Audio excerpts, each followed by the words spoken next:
오늘 성경에는 예수님께서 변화산에 베드로, 야고보, 요한 세 사람을 데리고 기도하러 가셨다가 내려와 보니까 이 산 밑에는 한 사건이 벌어지고 있었습니다.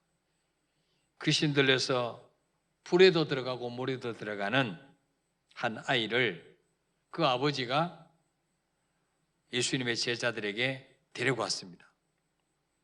이 아버지는 아들의 병을 고쳐보려고 별별 약을 다 써보고 용하다는 의원 다 찾아봤지만 고칠 방법이 없었습니다. 귀신이 하는 일은 인간의 힘으로는 고칠 수 없습니다. 영적인 일은 영적으로 해결할 수가 있습니다. 예수님이 계시지 않자 제자들이 이 아이에게 들린 귀신을 쫓아내보려고 11명이 달려들었습니다. 아니, 세 사람 산에 올라갔으니까 한 8명이 달려들었겠죠. 그들은 예수님의 제자라고 하는 타이틀을 가지고 있었습니다. 또 전에도 전도여행 다닐 때 귀신을 쫓아낸 경험도 있었습니다. 그러나 그들이 아무리 용을 쏘고 꾸짖어도 귀신은 꿈쩍도 하지 않았습니다. 그 일 때문에 제자들과 서기관들 사이에 변론이 일어났고 많은 구경꾼들이 모여들었습니다. 예수님의 제자들이 지금 엄청 창피를 당하고 있습니다. 이렇게 성도가 영적인 능력을 상실해버리면 이 세상에서 부끄러움을 당하게 됩니다. 소금이 맛을 잃어버리면 밖에 버리워 사람에게 밟힐 뿐이니라 그랬어요. 성도들이 영적 능력을 잃어버리면 두 눈 뽑힌 삼손처럼 불신자에게 조롱당할 수밖에 없어요. 그래서 이럴 때일수록 성도와 교회는 끼어서 기도하지 않으면 우리는 무능력한 사람이 되는 것입니다. 자, 그때 예수님이 산에서 내려오셨습니다. 아이의 아버지로부터 자초지정을 들으신 예수님은 제자들을 향해서 믿음이 없는 세대여라고 책망하셨어요. 19절 읽어볼까요? 19절 시작. 대답하여 이르시되 믿음이 없는 세대여, 내가 얼마나 너희와 함께 있으며 얼마나 너희에게 참으리요, 그를 내게로 데려오라 하시매. 아멘. 제자들에게 믿음이 없는 세대여, 내가 얼마나 너희와 함께 있으며 얼마나 너희에게 참으리요. 제자를 책망하셨어요. 그러고는 아이의 아버지가 주님, 내가 이 아이를 데리고 당신의 제자들에게 데려왔는데 능히 고치지 못합니다. 그러나 당신은 선생이니까 할 수 있으면 내 아이 좀 고쳐주십시오. 그럴 때 주님이 23절에 예수께서 이르시되 할 수 있거든이 무슨 말이냐, 믿는 자에게는 능치 못할 일이 없느니라. 그리고 아이의 아버지를 또 책망하셨어요.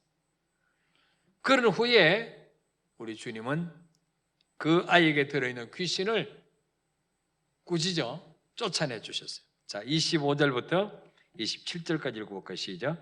예수께서 무리가 달려와 모이는 것을 보시고 그 더러운 귀신을 꾸짖어 이르시되 말 못하고 못 듣는 귀신아, 내가 네게 명하노니 그 아이에게서 나오고 다시 들어가지 말라 하시매, 귀신이 소리 지르며 아이로 심히 경련을 일으키게 하고 나가니 그 아이가 죽은 것 같이 되어 많은 사람이 말하기를 죽었다 하나 예수께서 그 손을 잡아 일으키시니 이에 일어서니라. 아멘.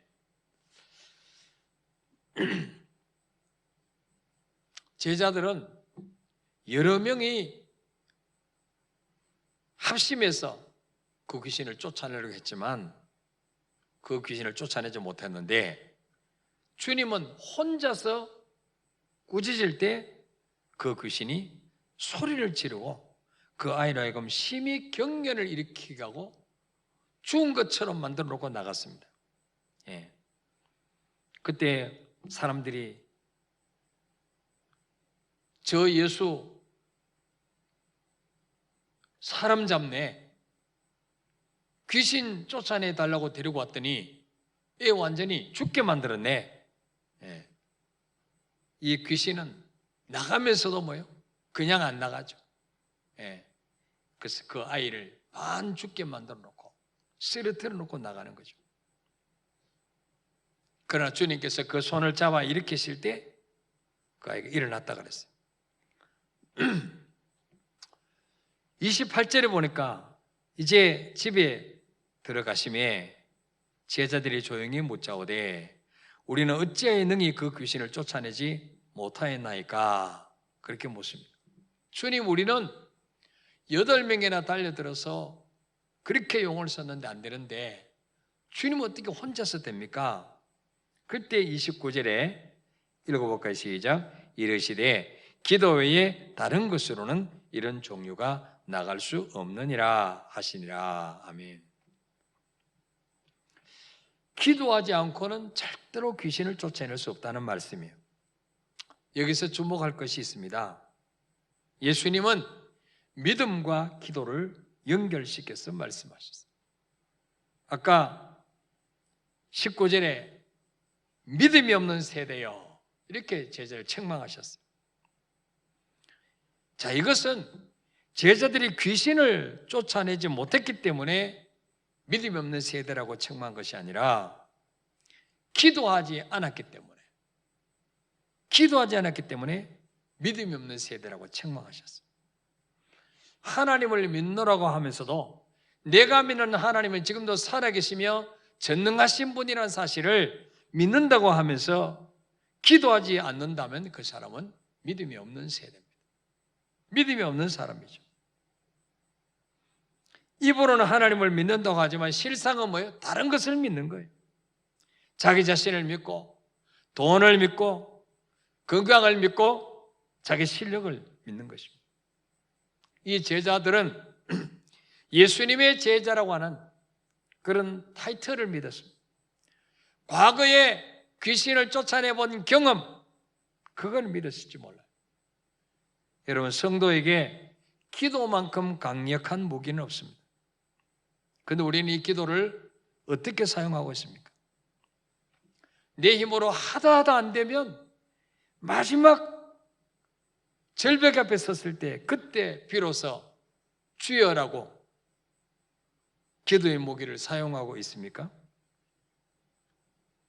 그리고 또 좀 문제 해결되고 나면 또 여전히 내 힘으로 살려고 하지 않는지 우리 자신을 한번 돌아봐야 됩니다. 기도는 하나님께서 우리에게 내 힘으로 하다 안 되면 그때 사용하라고 주신 무기가 아니에요. 일상 속에서 이 땅에 사는 동안에 천국의 기쁨과 하나님의 자녀의 권세를 누리며 살라고 불신자에게는 주지 않는 기도의 특권을 우리에게 주셨어요. 자, 빌립보 4장 6절 읽어볼까요? 시작. 아무것도 염려하지 말고 다만 모든 일에 기도와 간구로 너희 구할 것을 감사함으로 하나님께 아뢰라. 아멘. 자, 불신자들은 문제가 오면 염려밖에 할 게 없어요. 이 문제를 어떻게 해결하지? 어떻게 이 위기를 헤쳐나가지? 그저 염려만 합니다. 그냥 자기 방법으로 해결해 보려고 막 머리만 굴리죠. 그런데 우리에게는 염려거리가 몰려올 때 염려 대신에 뭐 하라는 거예요? 기도하라는 거예요. 염려 대신에 기도하면 하나님이 해결해 주실 것이니까 염려하지 말고 기도하라는 거죠. 예. 기도하면 반드시 사건이 일어나게 되어 있죠. 하나님이 일하시는 증거가 나타나게 되어 있죠. 예. 시편 40편 1절에서 2절에 보면 읽어볼까요? 시작. 내가 여호와를 기다렸더니 귀를 기울이사 나의 부르짖음을 들으셨도다. 나를 기가 막힐 웅덩이와 수렁에서 끌어 올리시고 내 발을 반석 위에 두사 내 걸음을 견고하게 하셨도다. 아멘. 자, 우리가 이 땅에 사는 동안에 때로는 기가 막히는 웅덩이, 정말 깊은 수렁, 여기에 내 발이 빠져서 그 웅덩이에서 수렁에서 허우적거리면서 어찌할 바를 알지 못할 때에 그때 우리가 주님께 부르짖으면 주님은 우리를 기가 막힐 웅덩이에서 꺼내주신다는 거예요. 수렁에서 건져내 주신다는 거예요. 내 발을 반석 위에 두사 내 걸음을 견고하게 하신다. 여러분, 우리 삶 속에 질병이나 경제적인 문제나 여러 가지 자녀의 문제나 여러 가지 인간관계 문제나 정말 기가 막힐 웅덩이에 수렁에 빠져 있는 분 있습니까? 이때가 바로 하나님께 기도하는 사인이죠. 이때 주님 앞에 부르짖어 기도하면 반드시 주님이 우리를 그 웅덩이에서 그 수렁에서 끌어올려 주신다고 말씀하고 있습니다. 시편 32편 6절에 보니까 읽어볼까요? 시작. 이로 말미암아 모든 경건한 자는 주를 만날 기회를 얻어서 주께 기도할지라. 진실로 홍수가 범람할지라도 그에게 미치지 못하리다. 아멘. 기도하는 사람은 홍수가 범람한다 할지라도, 다른 집은 다 홍수가 덮쳐서 휩쓸려 떠내려가도 기도하는 사람에게는 홍수가 미치지 못하도록 막아주시겠다 약속하셨어요. 코로나로 정말 수많은 사람들이 우리나라보다 훨씬 잘 사는 미국이나 일본이나 이런 영국이나 이런 수많은 우리나라보다 과학도 발달하고 의술도 발달한 그런 나라도 이 쓰나미처럼 코로나로 사람들을 죽게 만들고 질병에 쓰러뜨리는데, 그러나 기도하는 사람은 홍수가 범람할지라도 그에게 미치지 못하도록 주님이 막아주시겠다고 약속하셨어요. 예. 시편 30편 2절 3절에 보면 읽어볼까요? 시작. 여호와 내 하나님이여 내가 주께 부르짖음에 나를 고치셨나이다. 여호와여 주께서 내 영혼을 수월에서 이끌어내어 나를 살리사 무덤으로 내려가지 아니하게 하셨나이다. 아멘. 우리가 하나님 앞에 부르짖을 때 어떤 일이 벌어집니까? 주님이 나를 고치셨나이다.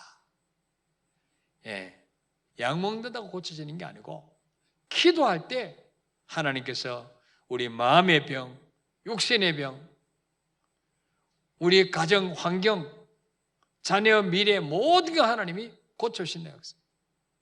기도보다 더 큰 능력이 없어요. 더 큰 힘이 없어요. 더 큰 무기가 없죠. 시편 34편 6절에서 10절에 읽어볼까요? 시작. 이 곤고한 자가 부르짖음에 여호와께서 들으시고 그의 모든 환난에서 구원하셨도다. 여호와의 천사가 주를 경외하는 자를 둘러 진치고 그들을 건지시는 도다. 너희는 여호와의 선하심을 맛보아 알지어다. 그에게 피하는 자는 복이 있도다. 너희 성도들아 여호와를 경외하라. 그를 경외하는 자에게는 부족함이 없도다. 젊은 사자는 궁핍하여 줄일지라도 여호와를 찾는 자는 모든 좋은 것이 부족함이 없으리로다. 아멘. 자, 우리가 곤고한 일을 만났을 때 주께 부르짖으면 여호와께서 반드시 들으신다 그러죠. 들으시고 끝나는 게 아니고 그의 모든 환난에서 건져주신다. 기도할 때 하나님이 들으시고 우리는 모든 환난에서 구원해 주신다 그랬어요. 7절에서는 우리가 기도할 때 하나님은 주의 천사를 보내사 주를 경외하는 자를 둘러 진쳐서 그들을 보호해 주신다. 보호해 주시는 거예요. 재앙이 틈타지 못하도록, 전염병이 틈타지 못하도록, 주의 천사를 보내셔서 주를 경외하는 자를 둘러 진쳐 주시고 막을 쳐 주시고 그들을 건져주신다고 그랬어요. 또 8절에 기도한 자에게 어떤 은혜가 임합니까? 여호와의 선하심을 맛보게 되는 거죠. 기도할 때 내가 믿는 하나님은 좋으신 하나님이구나. 기도할 때 악을 선으로 바꿔주시고 화를 복으로 바꿔주시는 거죠. 가만히 있다고 저절로 악이 선으로 바뀌는 거 아니에요. 그래서 우리 하나님의 자녀는 문제 올 때마다 여호와께 피하는 거예요. 여호와께. 그게 기도입니다. 여호와의 은밀한 장막 속으로 들어가는 거죠. 9절에 우리가 기도할 때 하나님은 어떻게 합니까? 부족한 것이 없도록 채우신다. 여호와를 경외하는 자는 기도하게 되고 경외하는 자에게는 이 불안 가운데서도 부족함이 없도록 하나님 채우신다 약속했어요. 얼마나 기도가 엄청난 무기입니까, 여러분? 젊은 사자는 궁핍하여 줄일지라도 여호와를 찾는 자는 모든 좋은 것에 부족함이 없으로다. 기도가 무엇입니까? 여호와를 찾는 것입니다. 우리가 날마다 하나님을 찾으면 10절에 보니까 하나님은 모든 좋은 것에 부족함이 없도록 주신다고 했어요. 여러분, 어려울수록 하나님을 자주 찾으시길 바랍니다. 많이 찾으시길 바랍니다. 그분 손에 온갖 좋은 것, 야고보 1장 17절에 온갖 좋은 것과 온전한 선물이 다 위로부터 빛들의 아버지께로부터 내려온다고 그랬어요. 기도할 때 받을 수 있어요. 기도할 때. 그래서 제가 기도하는 가운데 이 지금 비대면이고 성도들이 일주일에 한 번도 나오기 힘드니까 그대로 코로나 끝날 때까지 기다리고 있을 것이 아니라 그래도 우리가 기도하려고 몸부림을 쳐야 되겠다. 그래서 한꺼번에 여러 명 와서 기도하면 이게 법에 걸리고 또 감염의 우려가 있지만 한 명씩 와서 기도하면 감염에 걸릴 염려도 없고, 그래서 우선 우리 중직자들, 우리 장로님들, 권사님들, 안수입사님들만 껴 기도해도 이 위기를 잘 넘어갈 수 있을 것 같아요.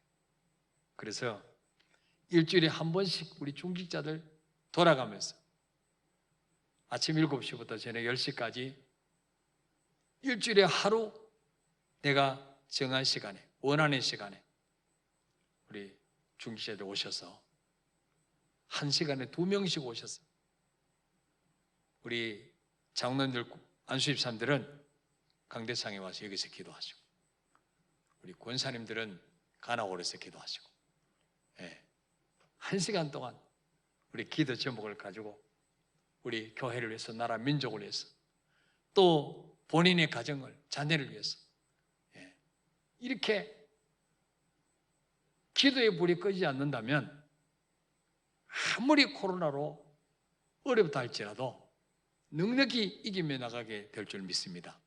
그래서 여러분, 어떻게 하지? 우리는 가만히 놔두면 기도 안 해요. 억지로 하게 만들어야 돼요. 그렇죠? 우리 육신은 그렇잖아요. 육신은 그냥 텔레비 보라 그러면 10시간도 봐. 그냥 전혀 지루하지 않아. 전혀 부담되지 않아. 기도는 얼마나 힘든지 몰라요. 제가 한 분씩 이렇게 기도하는 가운데 1대1로 좀 만나서 말씀을 나눌 필요가 있겠다 싶어서 감동하시는 분들 한 분씩 불러서 제가 카페에서 1대1로 양육을 하는데, 그래요.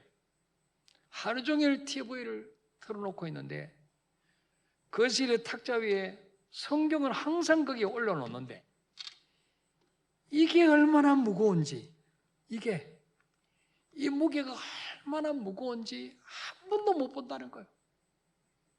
텔레비는 잘 보는데 이것도 못 본데 기도가 되겠어요? 기도는 더 안 되지. 영이 다 죽어 있는 거예요. 그래서 저하고 일주일에 한 번씩 만나면서 조금 영이 살아나가지고 이제 성경을 읽기 시작했다. 기도하기 시작했다. 기도 안 하면 죽어요. 기도 안 하면 막이 밥이 돼요. 개인이나 교회나 가정이나 다 마찬가지. 그래서 여러분, 기도를 대신할 수 있는 것은 아무것도 없어요.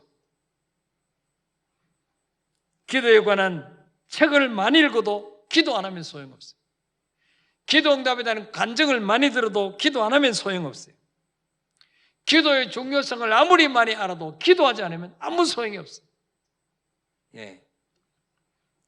그래서 여러분, 기도는 하나님의 자녀에게만 주신 가장 강력한 무기예요.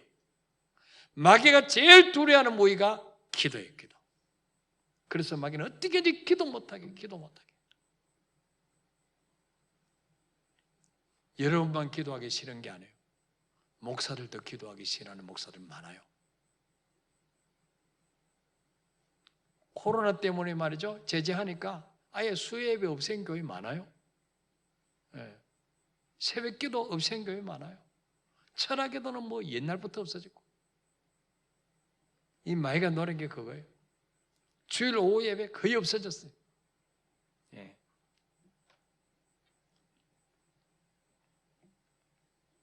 우리가 기도할 때 주님이 일하심을 보게 되는 것입니다. 기도할 때 무너지고 침체되고 점점 힘들어졌다 가던 가정, 경제 모든 게 회복되고 살아날 줄 믿습니다. 그래서 여러분, 어려울 때일수록 더 껴서 기도하기 힘쓰시고, 우리 성도님들도 낮에 집에 있는 분들 혼자라도 교회에 나서 기도하세요. 저녁에 TV만 보지 말고 교육자들에게 이야기하고, 내가 교회에서 기도 좀 해도 되겠습니까? 다른 1층 교육관도 있고, 근데 가서 기도하면 돼. 중보실도 있고, 중보기도실도 있고. 그래서 마음이 컬컬하면 기도로 나오시길 바랍니다. 아이스크림 먹는다고 되는 게 아니에요. 마음이 컬컬할 때는 기도해야지. 아이스크림 먹으면 설사만. 그래서 많이 좀 영적으로 컬컬한 분들 많이 나오셔서 정말 기도불이 타오르는 우리 교회가 되시기를 축복합니다. 우리 찬양하고 기도하겠습니다. 두려워 말라 너와 함께 하미니.